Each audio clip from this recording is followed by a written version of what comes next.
Good evening, everyone, and thank you so much for coming to this final event of the Galileo Week. Tonight we're going to talk about collective decision-making, so with our speakers, but I wanted to pause just a second to think about Galileo, and he has thought a lot on birds, as tonight we will discuss birds and the collective decision-making. And actually, Galileo said, "I believe that good philosophers fly alone, like eagles, and not in flocks, like starlings." He then goes on to argument how science should be autonomous from the church. But I found that was an interesting quote for us, because tonight we will discuss starlings.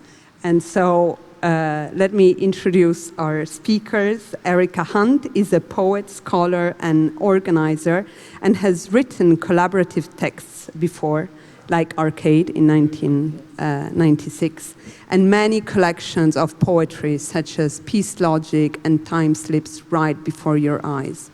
Her work draws on critical race theory, jazz, and experiences in everyday work. And you have a copy of a poem she's written last year on starlings, which we'll discuss later. Naomi Ehrich Leonard is a scientist, professor of mechanical engineering in applied and computational mathematics at Princeton, and we heard her lecture on Monday night. She directs the Princeton Council on Science and Technology and is affiliated with the Princeton Neuroscience Institute and programs on quantitative and computational biology. She's the founding director of Creative X, where she studies complex systems that move, sense, and decide together. And lastly, Alvin Curran, a composer, performer, improviser, and writer, is a key figure in the history of experimental music. He has a strong relationship with Rome, as he lived here since 1965 and witnessed the musical revolutions and the political changes in Italy at the time. He founded Music Elettronica Viva in 1965, an experimental collective devoted to acoustic and electronic improvisation. From the mid-70s, he also started to work as a solo performer and experimented with diverse sound sources, diverse traditional instruments, and electronic-generated sounds. He likes to take music outside traditional institutional spaces. And at the end of the conversation, we will invite you to improvise all together. So the first question will be for you all. How did your interest in birds and on the Roman starlings started? And perhaps, Erica, should we start with you? Okay. Okay. Yes. My interest in starlings and murmuration actually began in upstate New York while watching a flock of birds, they were starlings, murmurate across a pond at twilight. I was very relaxed. I was sitting in a chaise lounge, and I think I was facing south, right, and the sun was almost behind the trees, and I was watching a flock, and I couldn't figure out who was the lead bird. And it was changing shapes in front of me, and I actually describe it in the poem. But it was a very uncanny experience, but also a very peaceful experience, partially because of the situation, a lake, sunset, what could go wrong? But also because of the feeling of weightlessness, the feeling that without the lead bird, they were polymorphous. They could take any shape. Galileo says, eagle, not starlings, but he must not have watched a murmuration, because you can't tell who's leading. Not right away. And of course, you know, I'm curious. I have a mind like a magpie, speaking of birds, I dove into some hole and started looking and discovered all sorts of things. They are flat. 6 or 7 birds are their cohorts, and they are able to communicate across thousands of individual birds to create that murmuration. And so I became interested in that as a poetic form, an aesthetic form. How can you make a poem that has as much potential and variability as a murmuration of starlings? This is over several years and slowly, but still thinking about that. So that's how I became interested. And Naomi, what about you? Well, I think my path started, I've been interested in movement my career early on. Perhaps I studied dance for a couple of decades, and I think it just sort of stuck with me, and it somehow fit so nicely with my love of math and physics. And so studying movement, and in particular locomotion, led me to think about all different kinds of ways one can locomote in the air, on land, and in the water. And I had been studying this idea and working out these questions to do with gliding. So in the air you can glide down, but in the water you can glide down and you can glide up. Because if you make yourself heavy, you glide down, but if you blow up a little balloon, you will glide up. And if you make yourself heavy on one side, you can actually start to spiral up or spiral down. And just really beautiful ways of moving. And so we started thinking about how to create something autonomous that would move this way. It's also incredibly efficient. You don't need a lot of battery power. You might still want a rudder or something like that. And so it turned into an opportunity to think about observing the ocean. So I started teaming up with ecologists and oceanographers to think about collecting data that they weren't able to collect about the deep ocean with these lovely, gentle, moving creatures that could spend weeks out there on their own battery power. But what became clear, because they're very gentle, and so they don't go fast, and they're not super maneuverable. What became clear was using them en masse. So if we had a whole group of them, we'd have this new way to do observation. And so think about, a sensor array, but now each sensor in the array can move closer or further depending upon what kind of resolution you wanted. And then, one thing led to another. I sort of in parallel met a couple of biologists at Princeton who were studying collective animal behavior, and it became clear to me that the questions that we were seeking, how do I sort of design in the brains for these creatures that would go down and spend a month in the ocean and have to deal with things that I couldn't anticipate. So I couldn't automate them. I had to make them autonomous. I had to make them beings that could make their own decisions in the face of, currents and, kelp and things that would get in their way. They could rely on each other if I could, allow them to communicate a little bit. But they'd need to be able to do this. And I really wanted to collect data for advancing science. We were trying to understand, this was in California, Monterey Bay, we were trying to understand this cold water that upwells and brings with it all these nutrients, minerals that the phytoplankton eat. And so if you can understand the phytoplankton, you can start understanding what's going on with climate, and you can start understanding what goes on with the coming of El Nino, and you can start understanding what's going on with the ecosystem. So there's all these questions, and the biologists, ecologists were just wild for any kind of data. So how do I get this group of pretty clunky, if you think about birds or fish, to do this beautiful kind of maneuvering as a group and sort of collect or forage for the kind of information that we needed to learn something new. And so it wasn't a big leap to start asking questions about what schools of fish were doing and what flocks of birds were doing. And this led me there, and I ended up actually quite a few years later, after several big field experiments where we learned a lot from trying it with these clunky animals. I moved on to studying the starling flocks with colleagues here in Rome. So there's a group and the two of the leaders of the group, two physicists were here on Monday night, were studying actually for the very first time. So their study was seminal. They collected data. They put cameras up. It was actually on a museum. They put 3 cameras up so they could collect data on these starlings. It was a big, sort of messy sort of problem of, if you look at one snapshot and then you look at another snapshot, it's very hard to figure out which bird is the same bird in the next. But they figured it out, and so they learned for the very first time. They sort of advanced our understanding of what these birds look like in 3 dimensions.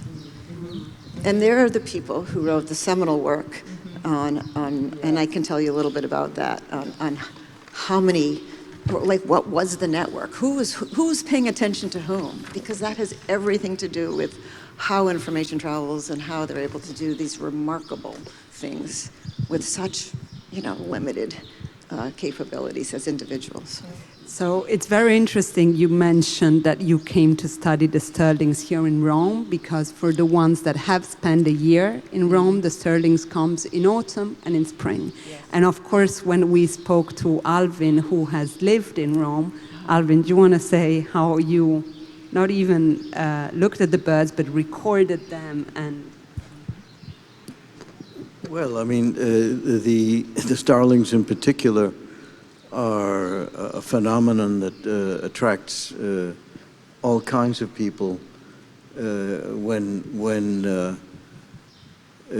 they're in, as it were, in season, and it seemed to me that around this theme of collective decision making. The only reason I'm sitting here is because that's what I do. That's what I've done.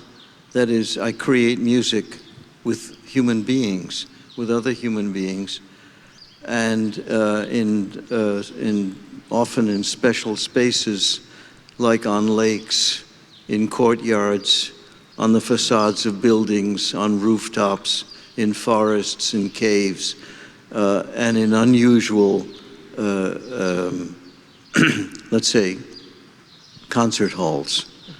But the birds, of course, attracted me because, not only because of their phenomenal and astoundingly beautiful movements in masses of millions when they swarm, or murmurate, as we now know, to describe that action, extraordinary to see. But at the same time, they emanate. They do what birds do. They make sounds. They don't make particularly beautiful sounds. Starlings don't have a voice that's of any interest to real, professional sound recordists, as do other birds like the nightingale or even the common blackbird, the European blackbird, which has extraordinary proficiency in its song. But when you have this mass, it creates this rolling, moving, expanding, contracting wall of sound, which is basically white noise. And when you get in the middle of this sound, you become one of them.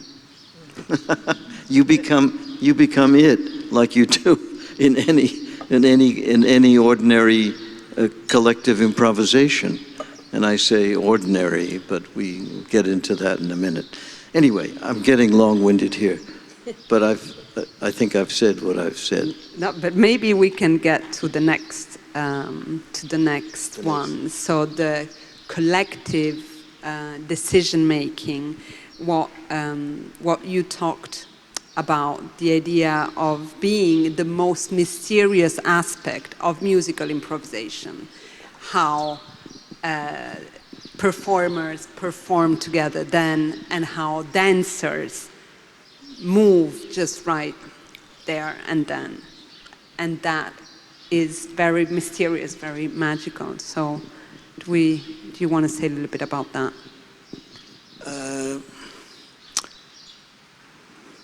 Well, yes, I do. I do want to say something about it. For one thing, compared to mass movement of animals and trying to identify what might be who might be the leader or leaders who might have some influence over their inevitable movement in one direction or to one place or over long periods of time, how they find food, how they find water, and still moving in these enormous masses. And this, it does take place every day on our planet.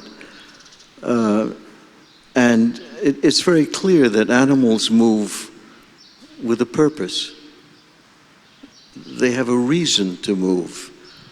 And what might lead them or guide them, certainly that you're studying and people are thinking about, is in a sense a purposeful act.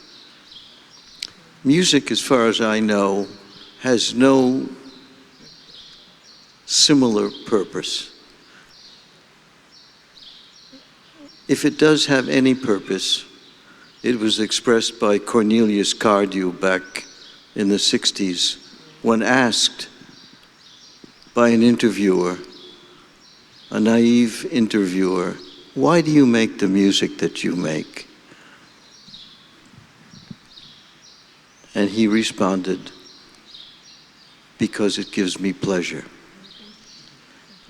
And this, of course, knowing other human beings, knowing other musicians, and knowing what sound, what immense possibilities there is in the creation and the construction and the destruction and the deconstruction of sound.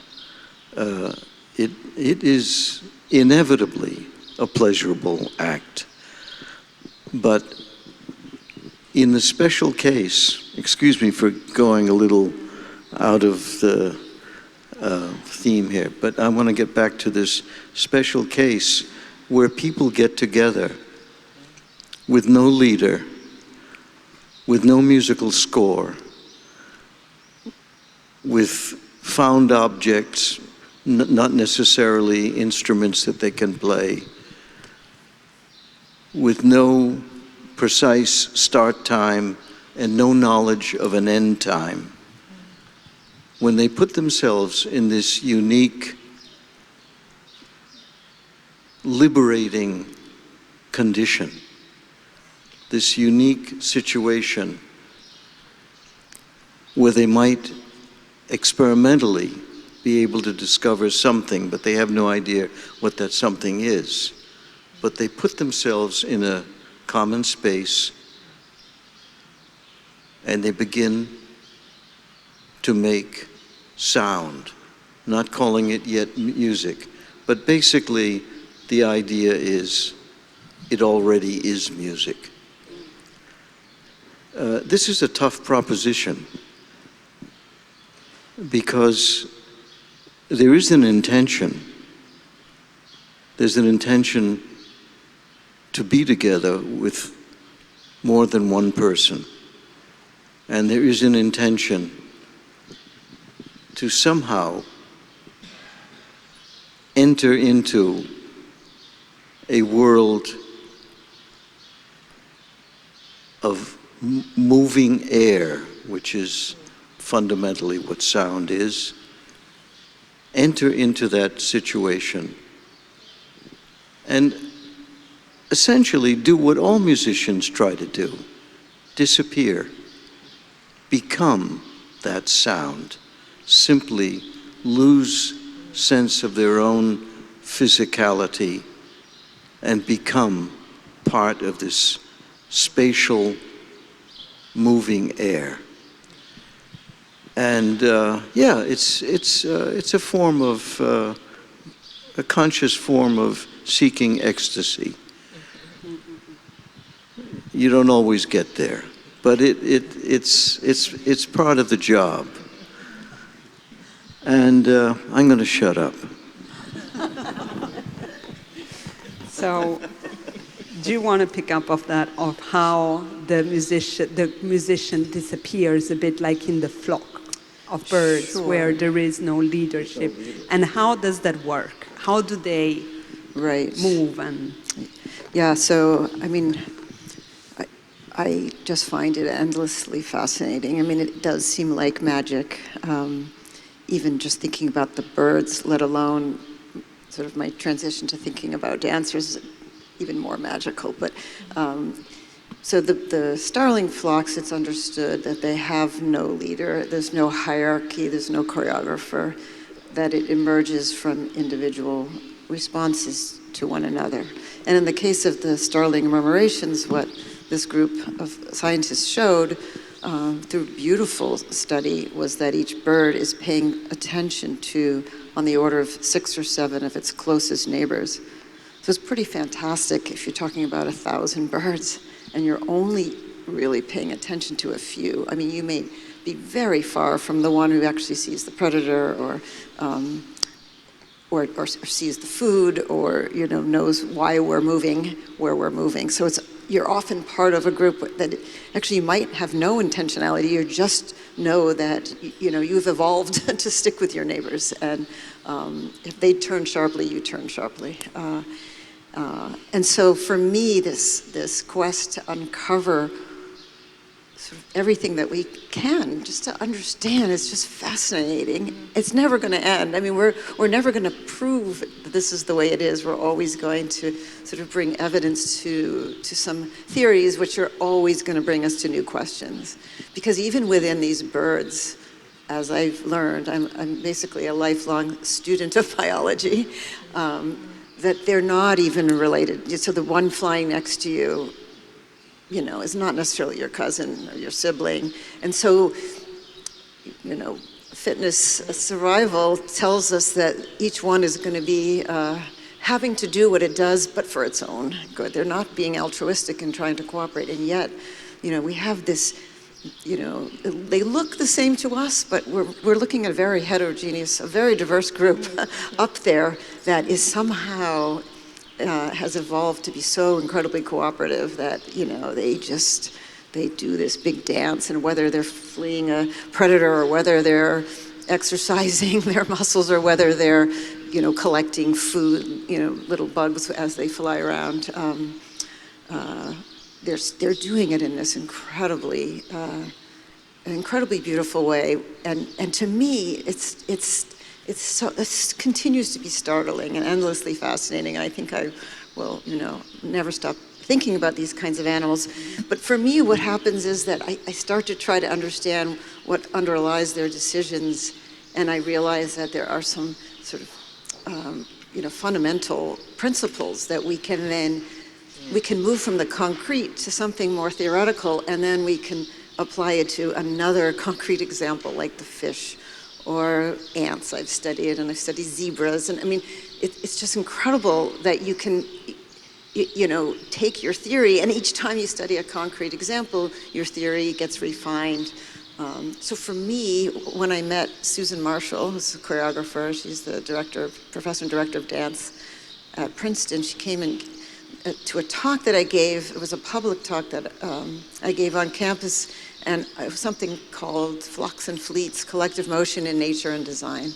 And she had just arrived at Princeton, I think this was in 2009, and she said, well, that's what I do. So she went to this talk. I think she wanted to meet people too. And she heard this talk, and we immediately, I didn't even know that I was a, kind of a dance fanatic, but we talked about, what would happen, kind of in the most literal idea was just to work with a group of professional dancers who have been trained to be so incredibly physically aware. You can give them layer upon layer of rules or ideas to play with or guidelines, and see what happens when they employ these descriptions of what the birds and the fish are doing as individuals. But then you land in this brand new space. It was incredibly exciting for a scientist to be in this space where, the biologists are incredible, and they can run these experiments with fish, and they can train them and acclimate them, and you can do all kinds of amazing things. But with dancers, you can ask anything of them, and these were, brilliant dancers who would tell us how it felt, tell us what kinds of creative ideas they got. We could play with composition of structured improvisational rules, and find out whether this opened new doors for them, thinking about how they might play or how they might deal with uncertainty in new ways. Or, one piece we did was all about negotiation, and so we started thinking about fairness. Like who was the one who was going to introduce the new idea? And shouldn't everybody get a chance to do that? All these kinds of things that for me were really new, and now, I'm endlessly fascinated with that opportunity. It's very interesting that you talk about rules when improvising. And Erica, I wanted to ask you what type of rules and constrictions you play with in your texts and with words. Sure. It's interesting, both Alvin and Naomi speak about time-based activities. They happen over time in a way that a poem doesn't necessarily, especially when you just reduce it to being on a page and not its performance. It's not time-bound. You can look at it, you can put it down, or maybe you can return to it. But in fact, I think of poetry as both an individual and a social activity. That is, poets need readers, and poets also need other poets. And poetry has certain principles, dimensions or domains, if you will, of activity. Image. What did it look like? How fast do the images move? What did it remind you of? The image, the sound of poetry. Poetry is very close to music, right? Its relationship to the lyric. Form, that is its syntax. Is it straight ahead, or is it just really complicated? How long is that line on the page, right? Form. So image, sound, form, the meaning, the sense of it. Or doesn't it make sense at all? It's nonsense. It's noise and feeling. So those are the 5, conventional ways that we think about poems operating in those dimensions. And over time, the ways that we enact or act in those dimensions, those ways have changed. Sometimes it's dialed all the way up, and we like a really robust and assertive poetry, a Tennyson, kind of marching us along. And sometimes we like something more subtle. And sometimes we like something more whispered, more intimate, more addressed to you. Those are places where we play. I'm very interested in alternative forms. I understand received forms, the conventional forms of poetry, but I'm also interested in forms that can be invented out of our experience, that more accurately reflect something from our experience. I looked at those starlings and I said, what is the form going on here? And I said, oh, but look how it makes me feel. It makes me feel weightless. It makes me feel as if the line could be of any length. It makes me feel as if there are blank spaces as well as filled spaces, densities and also absences. And yet they were all united in the way that poetry is a discourse in which we're all talking in these 5 and sometimes more domains that I listed. Finally, I want to say something about the ways that, give some examples, like a real example. You know, I will end with the example of this poem, which has now reached a digitized form. I wanted to be time-based too. I wanted to have things change also, not just be that poem on the page, but actually have that polymorphousness, something new could happen. And because of that, as readers, we would change inside. We would experience change. But I wanted to bring up Georges Perec. Georges Perec is a French novelist of the Oulipo. He has a book called A Void. And in that book, he never uses the letter E. He never uses the letter E. It signifies, do you know about this book? It's because he's writing about the relatives he lost in the Holocaust. And they are the missing E. Think about how often E appears in any language. Think about what he is signifying by erasing that E and having us each time stumble over its absence. Second example, Zong by Norbesi Phillips, in which she describes a terrible tragedy of enslaved people lost at sea. In fact, the captain decided to cut his losses. He ran out of food and water. He threw the Africans overboard. And all that exists of this terrible tragedy is the court case, 250 words long. And that becomes a book-length poem, those 250 words. The constraint of image, sound, sense, feeling, form. And sometimes they aren't even words. Sometimes all she has written are the letters. And sometimes all you see are the letters afloat on a white page, right? So this idea that the form to meet the experience or the historic or the event, the form that in a way engages the reader, come here, closer, closer, complete me, receive me, complete me, is a form of composition that is, I think, interesting, valid, intriguing across disciplines. How does something come together? How do things get made? How do we, as Kafka says, I wrote it down so I quote it, a book must be an axe to break the sea from inside us. It must wake us up so we are not routine readers and receivers, but people who have been jolted into seeing things anew. So that's what the Starling Murmuration did for me. It made me see something anew.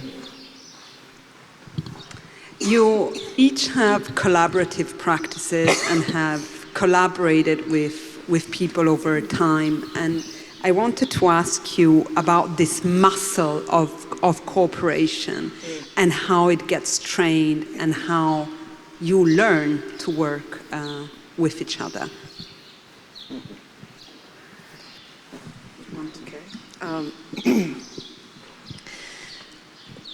Well, I think, yeah, you can use the same analogy, except the way we communicate. So the fish are seeing each other, the dancers are communicating through movement, but when we collaborate, we speak to each other. But in my world, I'm right now in the project that's exhibited downstairs, I'm collaborating with a composer and a lighting designer. And we're all after the same thing. In fact, I've moved on to this idea, so Rhythm Bots downstairs is really meant to be a public meditative space. I started developing it probably in the middle or towards the end of COVID, the pandemic, and this feeling, I mean, somebody who works with inanimate objects like robots, to have this opportunity, or to create an opportunity to use robots to make people feel good or to feel connected was kind of extraordinary. And what I've done most recently, inviting in Dan Truman and Jane Cox, was to explore not just their movement, but extending them with sound and with light, and allowing this collective to come to be and explore how it would make us feel good. In fact, when I recruited, Dan and I were recruiting Jane, and I told her this is what I wanted to do. And she said, but this is what I do with light. I try to figure out how to use light to make people feel good. And so we've had this, I mean, it's kind of been, I would say, an incredibly joyful experience coming up with a way to get over the communication hump, right? Because, you know, my language, as I spoke about the other night, is mathematics. And, you know, I work very hard to translate that into something that you can understand through language that is more familiar. But even still, I think what happened was that, you know, we had lots of conversations, and we actually just started playing with our different tools together in one space, and discovered what I had discovered working with Susan and working with this collective called Creative X that we have at Princeton across the arts and engineering disciplines, is that we are asking very similar questions. We have very similar kinds of curvy trajectories, and yet it takes a while to figure that out, and then to also really appreciate the different perspectives that are being brought to the table, and how that can enhance and be so incredibly generative. But that happens. One just has to be, you know, embrace the questions that everybody is asking, and sort of persevere, even when sometimes it takes you a little while to understand. But I think, you know, yeah, it's sort of the ultimate coming together. If we can come together, you know, like, and, you know, Galileo wouldn't even have thought twice about thinking about, you know, birds and art and telescopes all in the same sentence. But we're so specialized these days. I think it does take some muscle to make this happen, but boy, is it worth it. One thing that I've learned from musicians, having lived with a musician, is this idea of practice in some ways. And what I mean by practice is that that's the muscle. That's, you know, you get to, right, it's actually from two places. It's the idea of rehearsal, and that comes from Italian theater, no, he's Brazilian theater person, Augusto Boal, who talks about we rehearse the actions we want to take in the world. We've never done it before, so we have to rehearse it a little bit. Not that we're going to copy it, but it's actually to develop that muscle of, oh, I'm going to listen to you. You speak a slightly different language there. Oh, okay, well, let me listen and figure out what your language is, like how you express yourself. And then in the rehearsal or the using of that muscle, you begin to trust and maybe take some risks. Oh, this must be what they were going for. It's this, Boal talks about it in terms of our behavior, in terms of the ways that we approach what's free and what is preordained. How do you take a step out past what you're always comfortable with?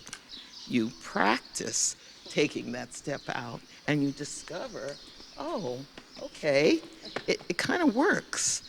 And you embrace that idea of risk, which may result not in such success. Maybe what? We don't know. Success, maybe failure, but again, a trust from practice and using that muscle that allows us to take forward. That's art, right? That's what play and art help us to, I think, bring out. You touch on a lot of themes which are the essential elements of free improvisation. And I say free because we're talking about levels of freedom, some of which are well known and imaginary and imagined and attainable, and other levels of freedom which we have not yet experienced yet. And the two things that come to mind in all of this discussion among us, in relation to collective decision-making, collective spontaneity, and collective production. Someone asked, how do you get along? How do you get along with the others? Is there some simple human, social, psychological, thing? Well, in music, it's really simple. If you can repress and diminish the size of your own ego to the point where you really disappear, you can become the sound of the other person, as well as your own sound. That's one thing. And then there's, these are, they sound like experimental situations. And yes, the times I'm referring to when I use those words, when I use that phrase, collective free improvisation, collective music, spontaneous music, yes, this refers to a very special time in the late 20th century, when for any reason people had decided to liberate themselves from any number of situations, physical, psychological, artistic, creative, whatever. And yes, it is a very precise period in the history of the end of modernism in general, in the arts, and a time when people took it upon themselves to do things that were really dangerous, to interact without knowing what the possible outcome or outcomes could be. And so in this process, and this word had already appeared on the table several times among you, and it struck me as the most important word in the whole eventuality, in the whole experiential process of coming together to do something among people. That is, to do something creatively. And that is trust. Musicians know this instinctively and are willing to do that because it's simply part of most music making in the world. is in groups. And even if you are programmed to go dee-da-da-da-dee, doo-da-da-da-da, doo-da-da-da-da, doo-da-da-da, over and over and over again with a partner who's doing the same thing, either in the same way or slightly different.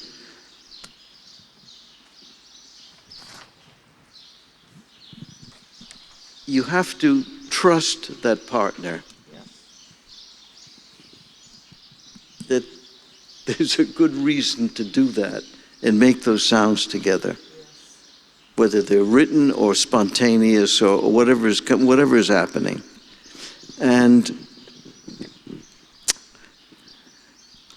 I just, here at this point, I just wanted to arrive at this centerpiece of trust and go back to the memoration, to these massive birds who don't know what they're doing, except mostly, they do know what they're doing. They are going to bed. They are going to rest. No, they're on their way to stop and to rest in the nearest trees and in their nests. That's what they're doing when we see that show, that amazing show. So that they know what they're doing. We just don't know how they know what they're doing. We haven't figured that out. Well, they have to trust.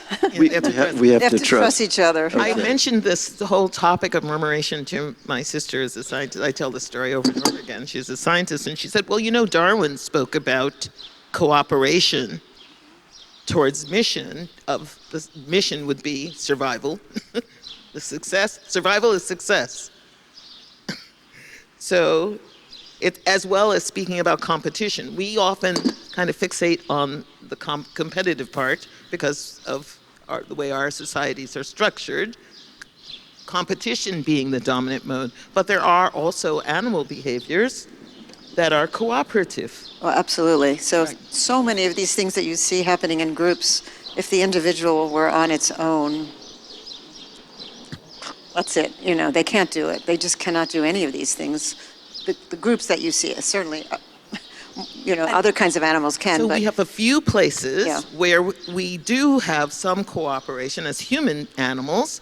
In music, as I have learned, being a voice among all these other instruments, collaborating with musicians, understanding, oh, I can't just read my poem? No, because as it's on the page, because there are all these other voices that are there too. And so it's learning to step up, step back, and sometimes just wait and listen to what's happening between the musicians.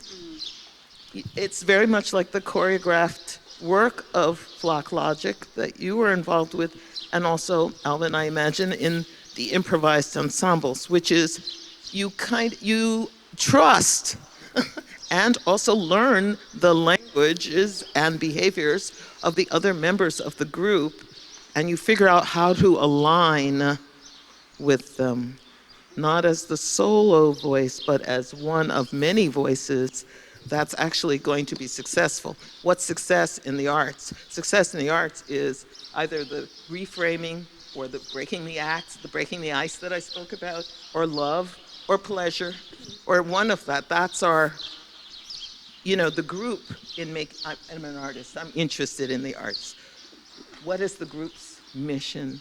Pleasure. The group's mission is beauty. Something beautiful.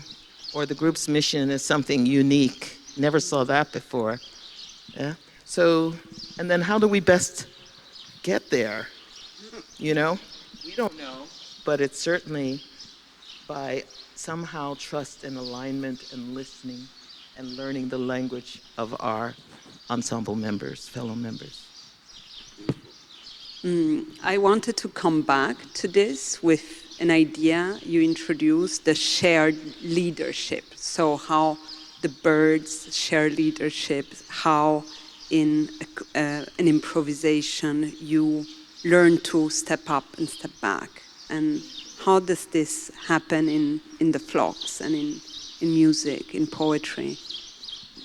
well, in the animal world, in these kinds of groups that I'm talking about, when there is some leadership, or maybe by virtue of being on the edge, on the periphery of some kind of group where you have to be the one that's vigilant so that while you're eating, you don't get eaten.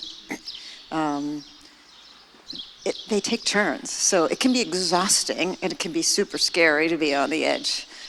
So they take turns. I mean, even you see a V-shaped flock, it won't be there forever. They take turns. And so it's kind of interesting. It was an interesting exploration in that context in this piece that we did several years back, where we were exploring this kind of decision making, where we really wanted to make sure, we asked people to be careful about letting other people have a chance to do that. But we started playing with some ways in which was introducing a constraint, for example, in a piece where somebody could introduce a new riff or a new dance module, but we constrain them so if they were juxtaposing two, they could only add a new one if everybody converged into one. And at first the dancers said, "No, don't do that to me." And then they told me how interesting it was because they just had more material to work with. And what transformed was that the person or the dancers who were constantly being the ones to introduce new ones when we didn't make it strict, when there were two and you could add a third for a while, it became the dancer who was always just loving to luxuriate in whatever was going on. And I remember, she suddenly had absolute control over this piece. There were moments in rehearsal where there would be a circle of all the other dancers around her, and she was still doing something really beautiful on the floor, and they just played with it. There were moments that became, we lifted the rule. It was to just sort of play with it. But there were moments when I saw one of the dancers, she had this idea, she physically was kind of folding up all the other dancers into another one of these riffs.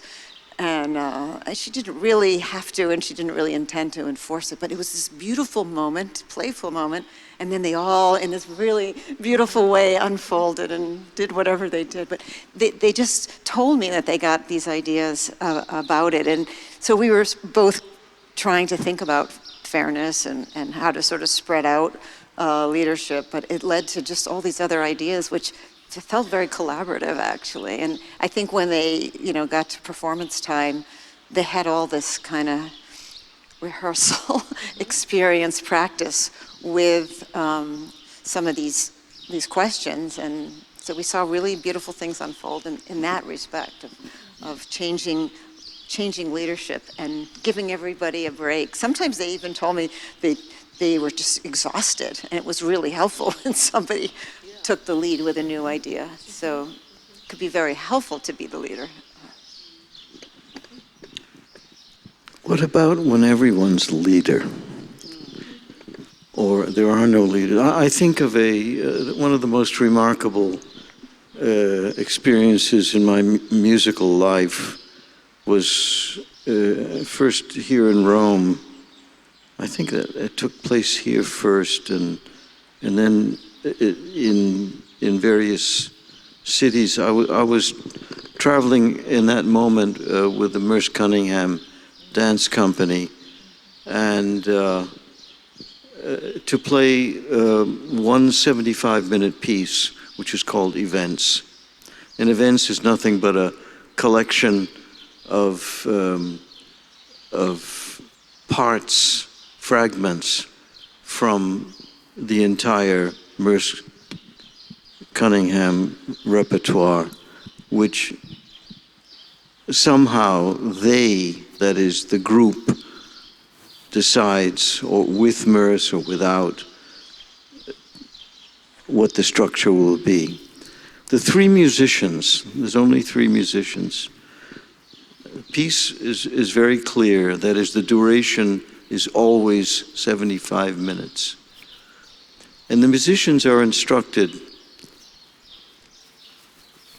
by a score that John Cage had made. in the following way.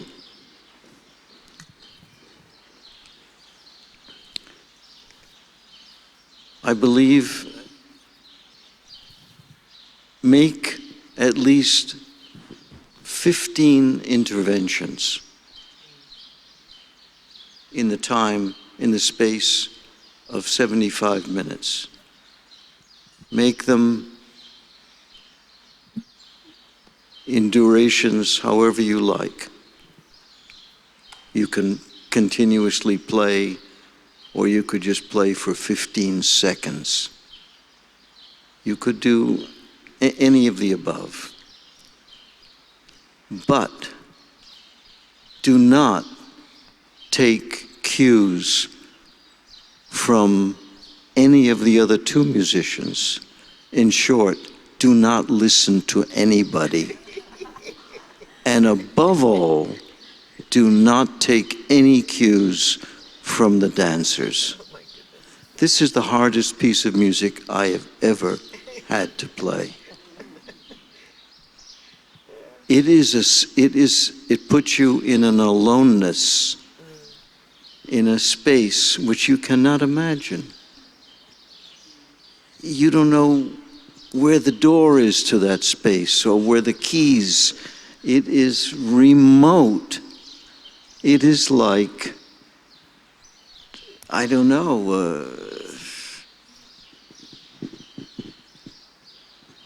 Is it pleasurable?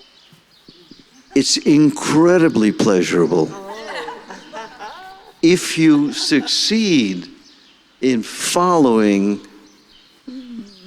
those indications of not taking cues and not even listening to what's going on around you. Tough stuff. That's tough. That is tough stuff.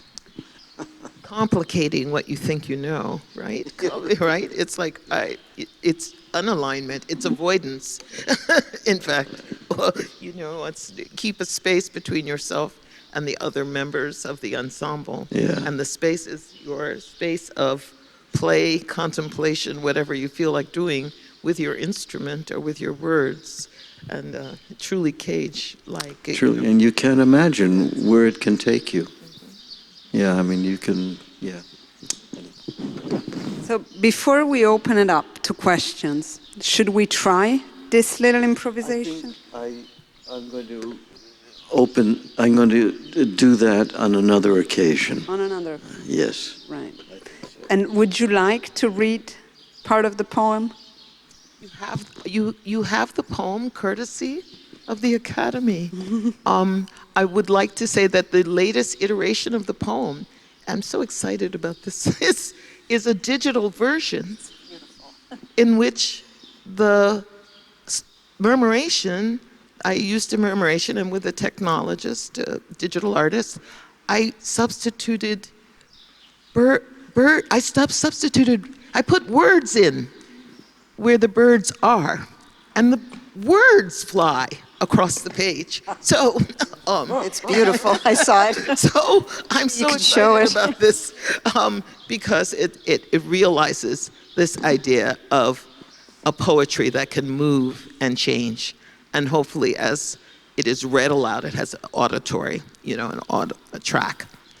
It will change as you read it too. So there are, and I don't think of it as a one-time.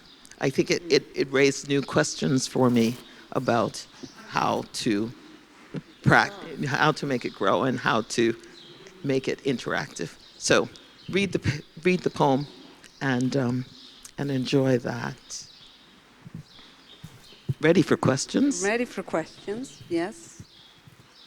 I will pass the mic round, and perhaps while the audience still think, I have another one, which is hard to formulate because we have spoken about different things, but the role of intuition and instinct seems very important in this.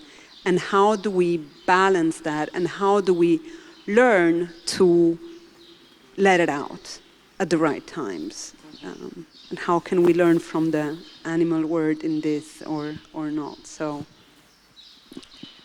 I mean, for me, I think about the birds are evolved to do what they do. They're acting on instinct.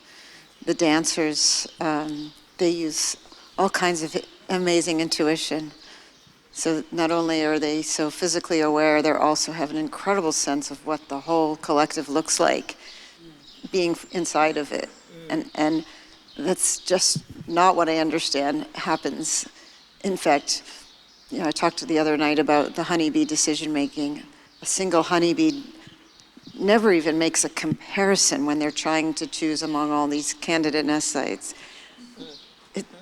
But a dancer might make a choice because they think it'll look good for the group, or at least maybe where they are on the stage. I mean, that's in my experience. Intuition is a big word, as I think I said, in the sense that intuition covers so many different kinds of activities, particularly for human beings. Sometimes we mean it's not rational, so it's like a leap, right? And then sometimes it's intuition, it's because of our body chemistry. People who can't sit or are nervous, right? And that's a leap too, but it's because for different reasons, physical reasons. But also, if you think about intuition as someone who's observing without the words necessarily to put it into words, and then also process, person who's focused on the process and not the outcome, we think of that too as a kind of intuition. And so that kind of process attention leads to puzzles rather than discourse, speculation rather than this is this assertion. Intuition is, oh, tell me more, lead me on, where's the question? That leads me to another question. Intuition is open-formed, not closed-formed. It's not received, right? So, yeah. I agree totally, and I think intuition is essentially what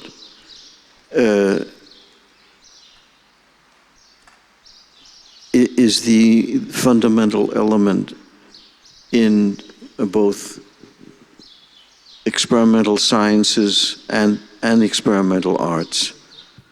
And when one devotes themselves to the imagination and hoping to not just get to the next step, but sometimes beyond the next step, and into spaces that could be complicated, useless, or illuminating. And I think this is where this is certainly where human life distinguishes it. Oh shoot! Oh my God, we're really in we're really in trouble here. Now this is where human life distinguishes itself from that of the animal kingdom. I think I'm not sure. We don't even know for sure about what the animals think, but in any case, it seems that way. But for those of us who live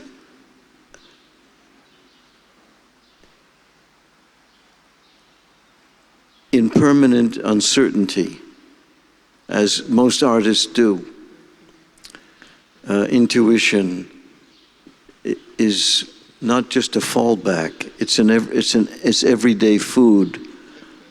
It's everyday nourishment for getting to the next space.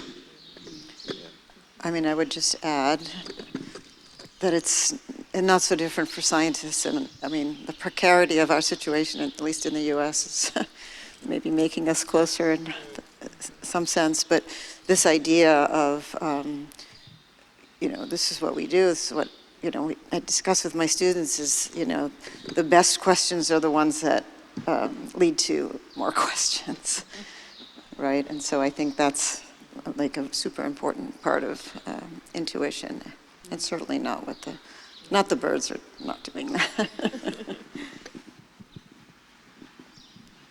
Yes, a question over there.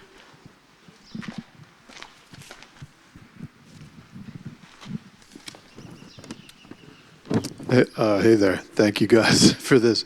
I wonder if any of you could talk about beginnings or endings. We talked a lot about this glorious middle of a murmuration, where Alvin, you mentioned that you believe at least that the purpose is for it to end in a tree or something, which may or may not, even when we attribute purpose to a flock of animals, like, are we anthropomorphizing or doing something? So anyway, but what I wanted to get to is, like, first of all, how does collective behavior, whether an ensemble or a flock, begin, and how does it end? Like, one of the most difficult things in a collective improvisation, as we all know, but when I say we all, I mean like me and Jen and Alvin know this, that it's very hard to end. And like there are often like kind of false endings, like where one person is a kind of lone, sort of like, oh, I had something else I wanted to say or something. So anyway, but sometimes there is a kind of collective decision to end. And that's where I think some of these assertions you guys are making get tested. So I'm just interested in how you might respond to that. Well, from my perspective, I've been thinking a lot about how they start. So my talk actually was all about my perspective on decision-making as sort of reconceptualizing decision-making as a breaking away from indecision. So, if you have no reason to make a decision, you can be neutral. I use the example of sort of walking down a corridor. You can just walk down the corridor. But if somebody's coming straight at you, you have to make a decision. And so this idea that we try to understand under what conditions either your attention is raised or your sensitivity to what's going on in the context of the others or the environment. When does that trigger this kind of response? Should I just carry on whatever I'm doing, or should we start something new? And it can happen in reverse too. I talked a little bit about that. Sort of a new direction of mine is to think about the fact that we can make a decision, just like the neurons spike. You make a decision, and then you can relax back. And you're at that place where if you need to make another decision, if you just need to do a little bit more of what you were doing, it comes back. Oh, but if you have to do something different, you go in a different direction. And I think maybe that's one way to kind of think about it. The terminology in the science or math world is sort of event-based, or this notion that we do things when we want to, or when we need to, or when we're encouraged to by others, or what we observe. And then maybe we don't do it anymore because we don't see that reinforcement.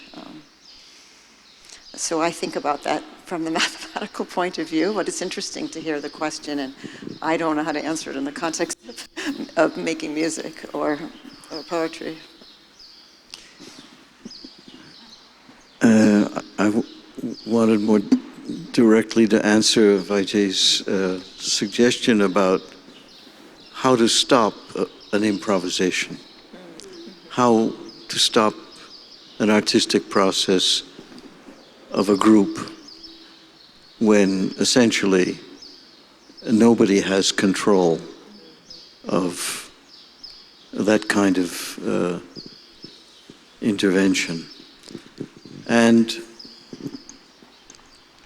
there's one surefire way that's used over and over again instinctively by other musicians when they find that in a group, it could be a large number, of course, or it could be a small number of people performing, do not know how to stop.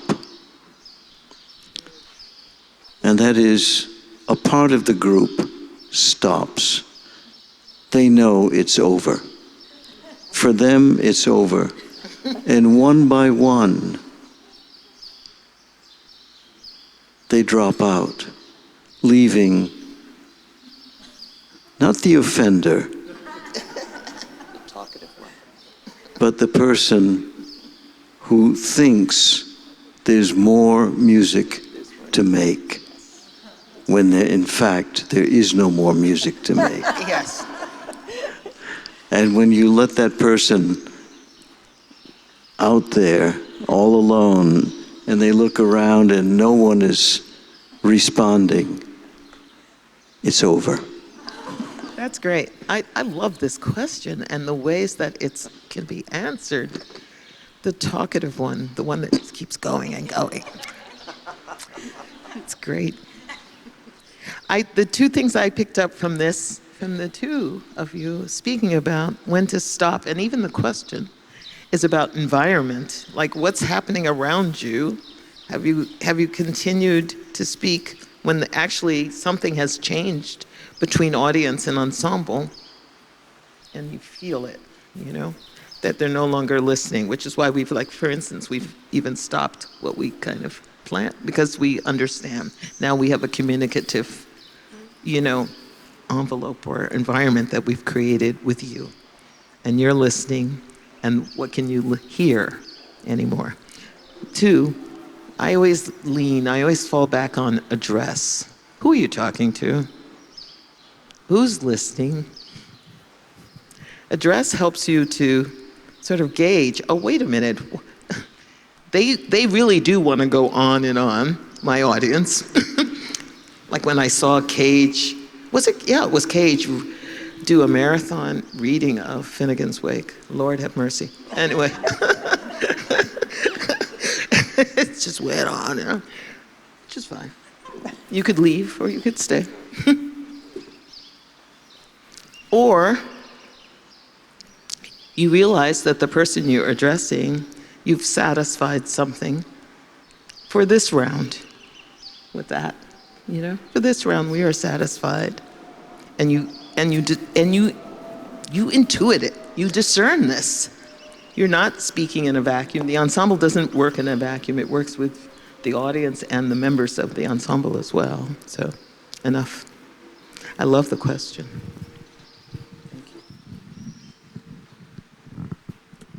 Thank you so much. I wonder if you could each, and maybe starting with Naomi, talk about the idea of, there's survival, which will determine whether they get there safely or not, the flock. And I would love to hear from everyone about this idea of aesthetics in art, in poetry, in music. And if, I'm just curious, if, is there any kind of concept of good with the flock? Like, we don't know. We'll never know. But I mean, are there ways that you have been able to tell, I don't know, whether there's any, that was a great flight, guys, or maybe because you see that pattern happen again, maybe that confirms that, oh, that was a good move, but yeah, I'm just curious about how that would relate to then in poetry, what then makes the poem work, and then what then also in music makes the improvisation work.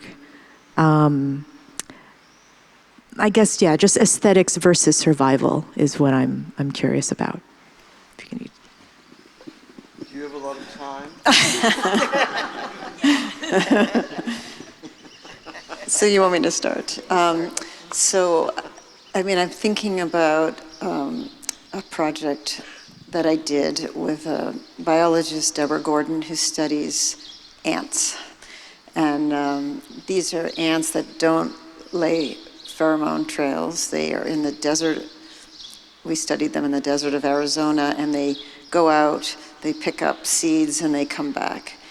And on very, very hot and dry days, they shouldn't go out because they expend more water than they receive from the seed. And on beautiful, humid days, they should. But, they wake up in the nest and they don't know what it's like outside, so they have to figure that out. And so she's been censusing them for 30 plus years, and she knows now, because they can do, DNA, they can figure out what kind of strategies are surviving and what not. And so she wanted us to develop some kind of way with just a couple of very simple dials to understand why or how they might be distinguished. So there's definitely a clear notion of what's good. Not that they would know that, but evolutionarily they would be surviving because, the group that's sort of overzealous and goes out kind of, takes a really long time to kind of say, oh gosh, and what they do is they go out, the one who's standing on the doorstep just trying to decide, they greet the incoming ants with their antenna, and so they essentially accumulating evidence based on the rate at which they're coming in, and if it's really slow, they have some kind of threshold on whether they're going to go out or not. It's just that's it for communication. So they don't come in and say, "Hey, it's a great day, go outside." Unfortunately, so it takes a while. So if you go out, if you overdo it as a group, you might be in trouble. So you have to be careful with memory because maybe yesterday was good, but today isn't. And, but the ones who are more circumspect, and we don't know why, they kind of go out kind of gradually, things work better. And to me, it's like I'm looking at ants. We're counting ants for undergraduates just sitting there like clicking as they go by. But the story, to me, we talk about the starlings and you look up and they're beautiful. And then we talk about this extra layer of beauty because we understand that it's emergent and every bird is doing their own thing. But for me, and I tried to convey this on Monday, there's this additional sort of extra layer of beauty. And that is this kind of, to me, it's in the mathematics.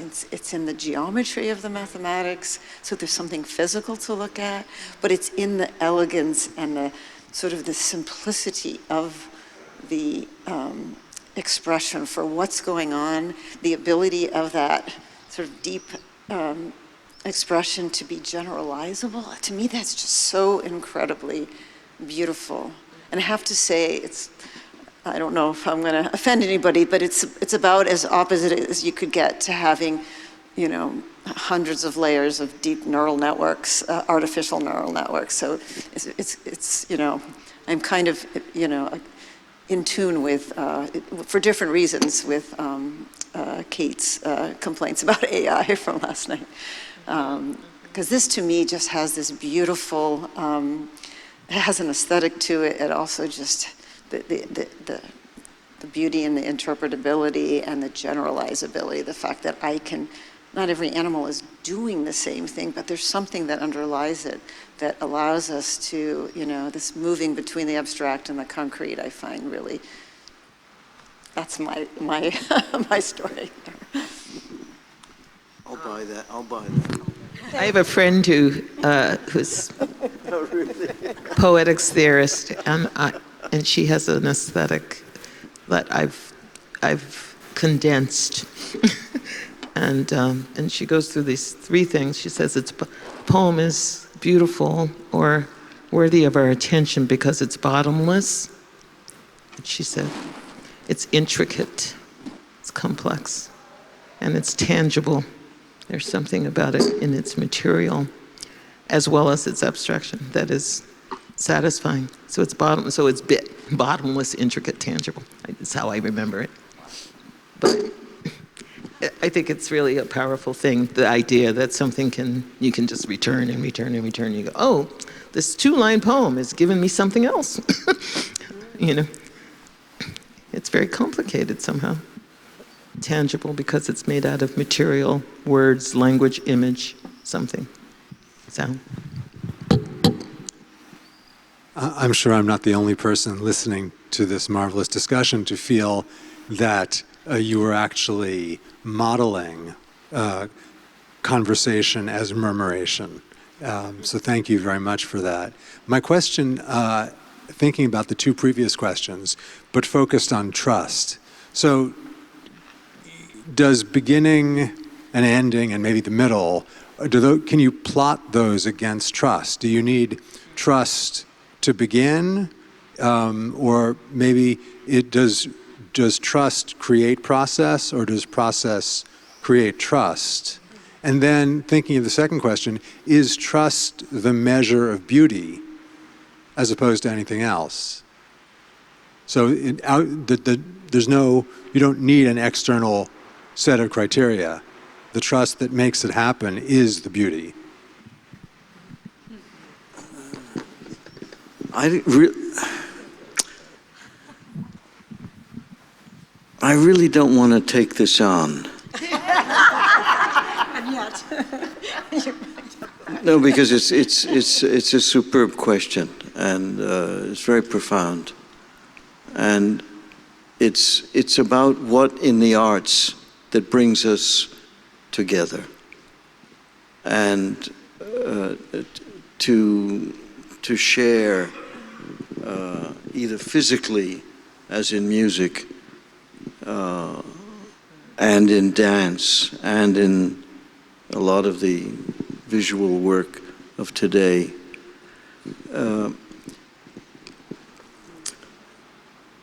But the fundamental question of trust, that is, that element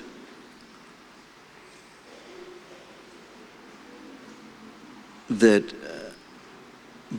binds human beings in a positive way, generally speaking, because there are many other ways which are not so positive in our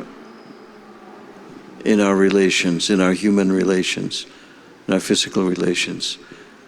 But this trusting, especially in music, where you are willing to become the sound of another person. That is, you're willing to disappear almost physically into that person's sound, and vice versa. This is a place where you have to call on Galileo. Seriously, someone who has a mind that encompasses relations between things and non-things, that is, the human and the immaterial. And do we have time for this tonight? I don't know.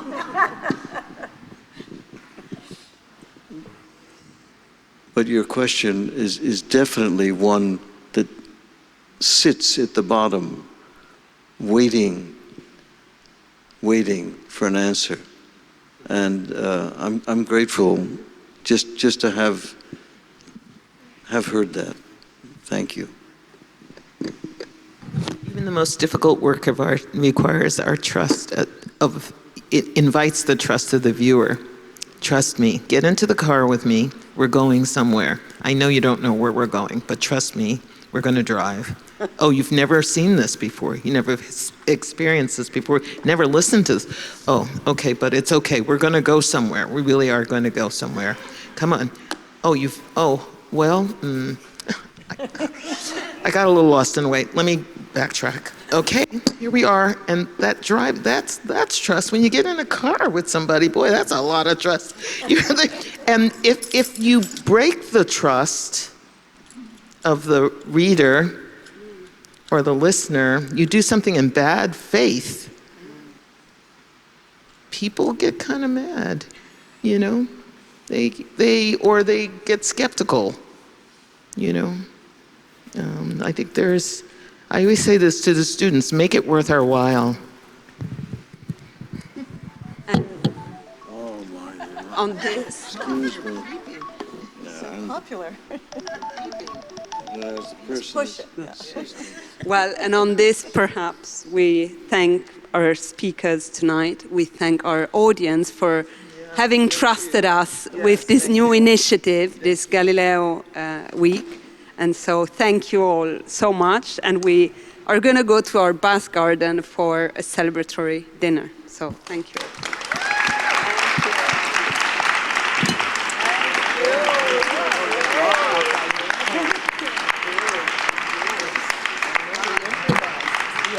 What a trio.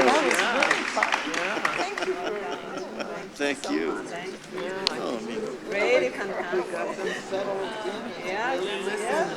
No, all the perspectives really work. Yes. I mean, they're just so much fun. Go to.